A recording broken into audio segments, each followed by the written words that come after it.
اعوذ باللہ من الشیطان الرجیم بسم اللہ الرحمن الرحیم الحمد للہ رب العالمین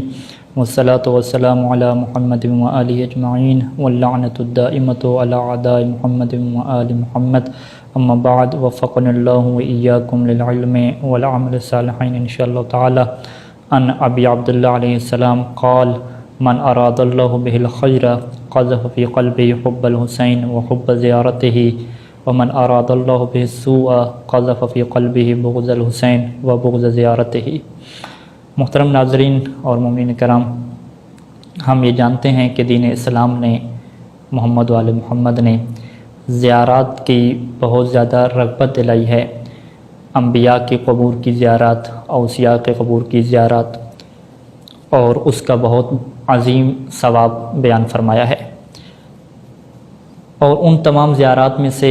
زیارت امام حسین علیہ السلام کو خصوصی بلکہ ایک مرکزی حیثیت حاصل ہے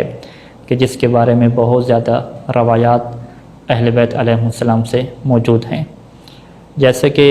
امام صادق علیہ السلام کی یہ روایت میں نے آپ کی خدمت میں پیش کی کہ جسے ابن قلوہ القمی نے کامل الزیارات میں نقل فرمایا ہے کہ جس میں امام صادق علیہ السلام یہ فرما رہے ہیں کہ اللہ کسی سے خیر، اچھائی اور بلائی کا جب ارادہ فرما لیتا ہے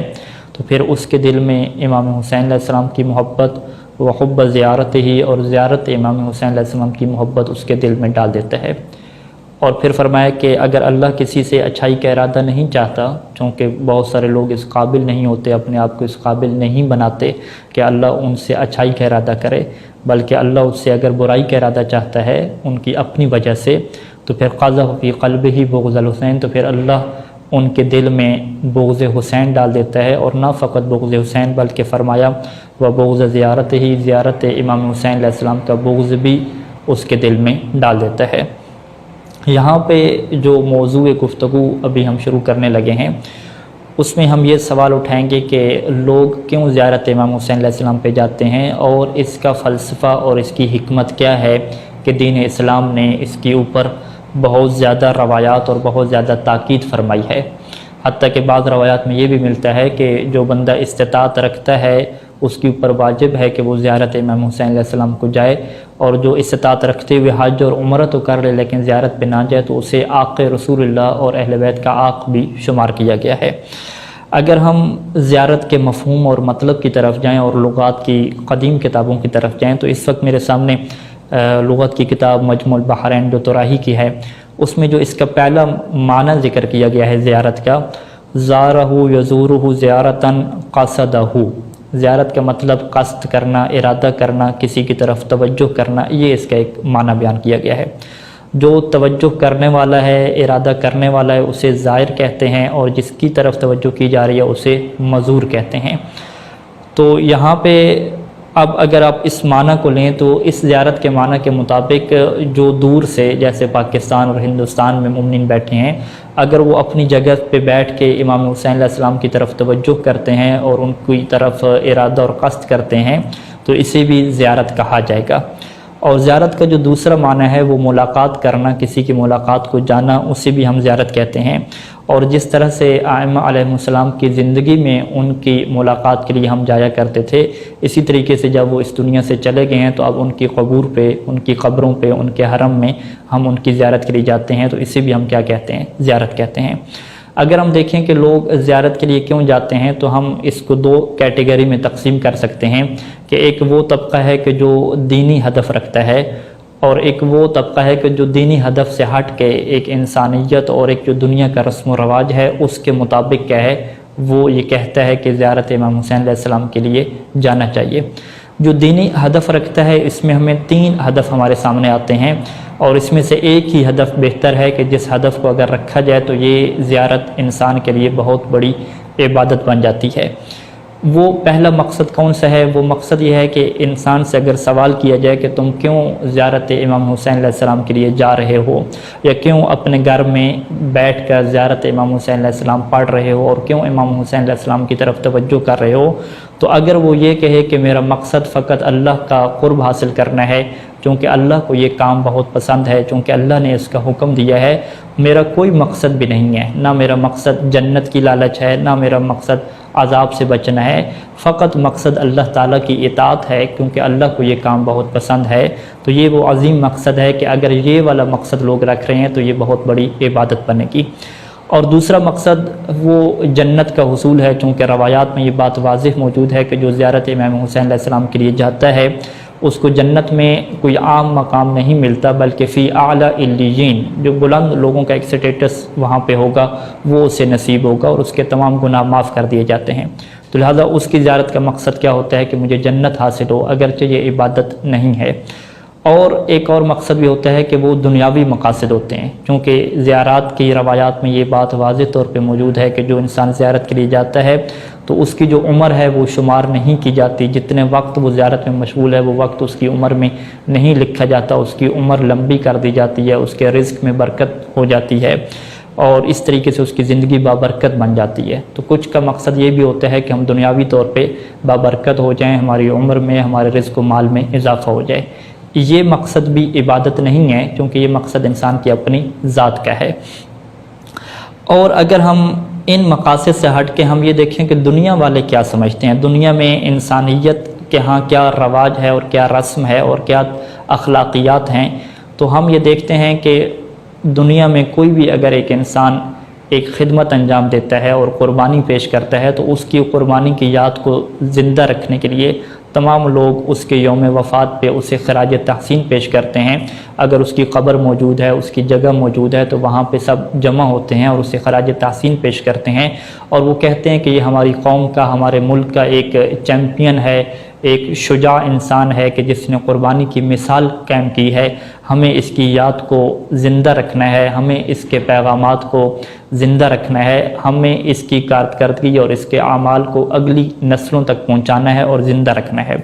تو جو لوگ امام حسین علیہ السلام کو خراج تحسین پیش کرتے ہیں، چاہے ان کا تعلق اسلام سے نہ ہو، کسی بھی مذہب سے ہو، وہ انسانیت کے اسی جذبے کو دیکھ کر چلتے ہیں کہ امام حسین علیہ السلام نے جو قربانی پیش کی ہے ہم ان کو سلام پیش کرتے ہیں، ان کو خراج تحسین پیش کرتے ہیں اور ہم یہ چاہتے ہیں کہ ان کی قربانی کو دنیا کے سامنے رکھیں اور بتائیں کہ کس طریقے سے ایک شخص ظلم کے خلاف کھڑا ہوتا ہے اور ظلم اور ظالمین کے خلاف قیام کرتا ہے اور دین اسلام کی حفاظت کرتا ہے، اپنے نانا کا جو دین ہے اس کو اگلی نسلوں تک محفوظ طریقے سے پہنچاتا ہے۔ یہ ایک کیا مقصد ہو گیا۔ اب اگر اس سوال کے اوپر ہمیں کہ زیارت امام حسین علیہ السلام کا فلسفہ اور حکمت کیا ہے، تو اس کے لیے میں سید سیستانی نے جو نقل فرمایا ہے، خدا ان کی حفاظت فرمائے، ان کو طول عمر عطا فرمائے، ان کی عبارت آپ کے سامنے رکھنا چاہوں گا کہ سب سے پہلے سید سیستانی یہ فرماتے ہیں کہ مومنین اس بات کی طرف توجہ کریں کہ اللہ نے انبیاء اور اوصیاء کو کیوں بھیجا ہے، وجہ کیا ہے۔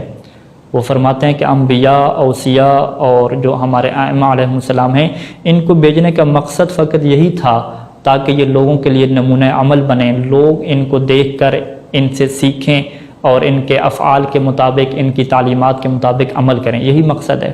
اور پھر وہی اللہ جب ان کی زندگی کے بعد ان کی جو مشاہد ہیں، ان کی جو قبور ہیں، ان کا زیارت کا حکم دیتا ہے، زیارت میں رغبت دلاتا ہے، تو اس کا پھر کیا مقصد ہوگا؟ فرماتے ہیں کہ اس کا بھی یہی مقصد ہے کہ تاکہ لوگ ان کی یاد کو زندہ رکھیں اور یہ جو ہستیاں ہیں اللہ کے اوصیاء ہیں، ان کے پیغام کو زندہ رکھیں، ان کے تعلیم اور ان کے کردار کو زندہ رکھیں۔ ان کے پیغام، ان کی یاد کو زندہ رکھنے سے کیا ہوگا کہ یہ لوگوں کے لیے اسوہ حسنہ بنیں گے اور لوگ ان کے اوپر عمل کرنا شروع کریں گے۔ اور پھر سید ثانی فرماتے ہیں کہ اہم نقطہ کہ دیکھیں اننا وَإِلَّمْ نُدْرِكْ مَحْضَرَ الْأَئِمَّةِ کہ ہم لوگوں نے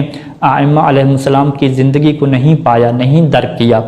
تاکہ لنتعلم منہم ونتربى على ایدیہم، تاکہ ہم ائمہ علیہ السلام سے سیکھتے اور ان کے ہاتھوں پہ ہم پرورش پاتے۔ ہم اس چیز سے محروم رہ گئے ہیں، لیکن اللہ تعالیٰ نے کیا کیا؟ حافظ لنا تعالیمہم و مواقفہم، اللہ نے ہمارے لیے ائمہ علیہ السلام کی تعلیمات کی بھی حفاظت فرمائی، ان کے کردار کی بھی حفاظت فرمائی جو ہم تک موجود ہے، اور پھر ہمیں رغبت دلائی کہ ہم ان کی قبور کی زیارت کو جائیں، کیوں زیارت کو جائیں؟ تاکہ ہم یہ محسوس کر سکیں کہ اے امام ہم آپ کی زندگی میں نہیں آئے تھے لیکن آپ کی زندگی کے بعد آپ کے پاس آ چکے ہیں، اب آپ ہماری تربیت فرمائیں اور ہمیں آپ تعلیم دیں، ہم آپ کی نصیحت اور وعظ پہ عمل کرنے کے لیے تیار بیٹھے ہیں۔ اور پھر سید ثانی نے ایک عجیب جملہ لکھا، فرماتے ہیں کہ کما اختبر الذین، اللہ چاہتا ہے کہ اختبر بذالک، اس کے ذریعے سے ہمارا امتحان لے کہ ہم اپنے دعوے میں کتنے سچے ہیں، کہ اگر ہم ائمہ علیہ السلام کی زندگی میں ہوتے تو ہم ان سے جا کے نصیحت لیتے،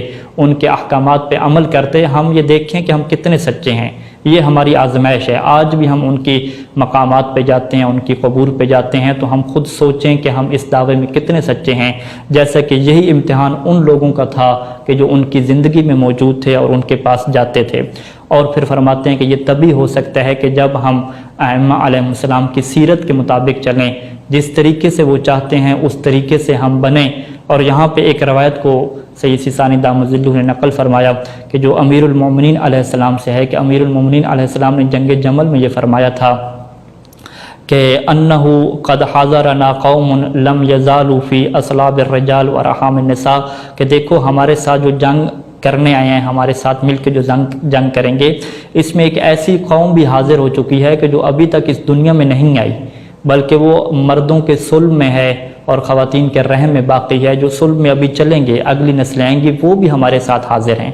مولا یہ کیوں فرما رہے ہیں کہ جنگ میں اگلے لوگ بھی ہمارے ساتھ حاضر ہیں؟ وہ اس وجہ سے فرما رہے ہیں تاکہ جو بعد والے لوگ آ کر مولا کی ذریعے پہ جائیں اور ان کے احکام اور ان کی تعلیم کے مطابق عمل کریں گے تو وہ بھی ہمارے ساتھ محشور ہوں گے۔ اور اسی طریقے سے روایات میں موجود ہے کہ جو امام حسین علیہ السلام کے پیغام پہ مشن کے مطابق عمل کرے تو جب قیامت کے دن محشور کیا جائے گا تو اس انسان کو بھی شہدائے کربلا کے ساتھ محشور کیا جائے گا۔ بس یہ ہمارا اور آپ سب کا امتحان ہے کہ اگر ہم زیارت کے لیے جاتے ہیں تو ہم کتنے سچے ہیں اس بات میں کہ اس شخصیت کی تعلیم اور اس کے پیغام کے مطابق عمل کر کے اس کے لشکر میں شامل ہو رہے ہیں۔ خداوند کریم سے دعا ہے کہ خدا ہمیں توفیق دے کہ ہم ان کے لشکر میں شامل ہو جائیں۔ والسلام علیکم ورحمۃ اللہ وبرکاتہ۔